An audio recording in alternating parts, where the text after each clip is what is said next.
High, আমি Moumita. Welcome back to my channel. নিয়ে চলে এসেছি আমার ভাইয়ের আইবুড়ো ভাতের দিনের ভিডিও। অনেক লাস্ট আপলোড করছি। দেখো এদিকে ও তো খেতে বসে গেছে আইবুড়ো ভাতে। আর ডেকোরেশনটা আমরা করেছি সবাই মিলে। কেমন হয়েছে অবশ্যই তোমরা কমেন্টস করে বলো। এদিকে এক এক করে দিদা ওকে আশীর্বাদ করে নিচ্ছে।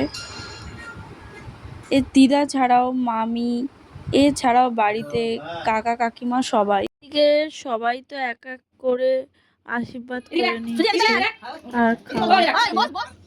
এদিকে ওর আশীর্বাদ পর্ব কমপ্লিট হয়ে গেছে, খাওয়া দাওয়া হচ্ছে। এখানেও সবাই আমরা খেতে বসে গেছি, অনেকটা বেলা হয়ে গেছে। তার ফাঁকে আমি একটুখানি সুন্দরীকে খুব চটকে আদর করে নিলাম। সুন্দরীকে চটকাতে খুব ভালো লাগে। তারপর খেতে বসে গেছি। এই দেখো, নেক্সট ব্লগে তোমাদের সাথে দেখা।